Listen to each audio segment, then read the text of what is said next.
Let's go live now to Liberal frontbencher, the Shadow Communications Minister David Coleman. David, thanks for your time. I want to start in an area where you focus, and that is in the space of this misinformation bill and social media more broadly. The Victorian Bar Association has slammed that bill, worried about the chilling effect on free speech. But can I put to you that the counter-argument to that would be that the gains made on misinformation would outweigh that issue of the chilling of free speech? What would you say to that?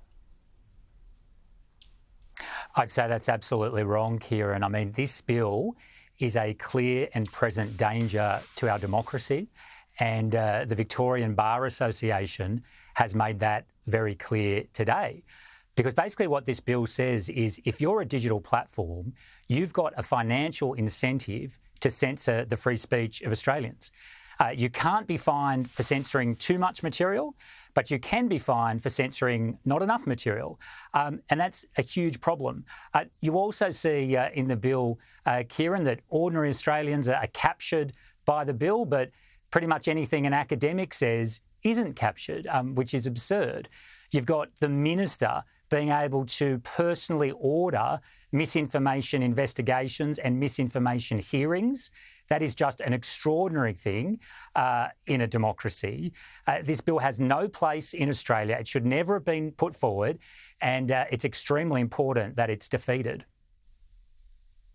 What are you hearing from the Crossbench? Obviously, you think they need to go back to the drawing board. I know the initial iteration got much reaction and a lot of feedback that was negative. The government's come back, you don't believe, with much of an improvement.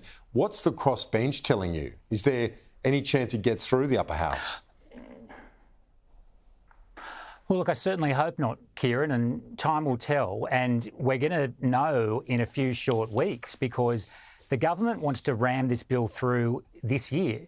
Incredibly, they only gave people 1 week to put in submissions on this quite complex legislation. As for the Crossbench, last time when this bill was put forward, to its credit, numerous crossbenchers spoke out against it. And it doesn't matter what your politics are, Kieran, whether you're on the left of politics or you're more conservative, this bill can be used against anyone, regardless of their political views. And I would hope and expect that the Crossbench will see that this version hasn't really changed from the previous version. This bill expressly says it can go to issues related to elections and referendums. There's no doubt this bill would have been used by the government in the context of the voice debate, and that is a very chilling thought, but I'm no doubt it would have happened. And it's not what we do in a democracy. In a democracy, we disagree. We have debate. Sometimes they get a bit willing. Sometimes people say things that are controversial or unfashionable. That's okay. That's how we move forward as a society. We don't move forward by the government telling us what we can and cannot say, and that's why this bill is so dangerous. Is there any comfort that you take from the exclusions that have been made for artists, academics, the media and so on? Well, I think in some ways to the contrary, Kieran, because to be frank, if an artist says something and a person who is not an artist says the same thing, why should the artist be protected but not the ordinary person? The same applies to academics. There are plenty of people who aren't academics, aren't involved in academic discussion, who have ideas that might be different to the academics. And in fact, if you think about history, history is full of examples of outsiders who had great ideas that were shunned initially and turned out to be right. Now, under this bill, many of the things that those sorts of people say could be seen to be misinformation.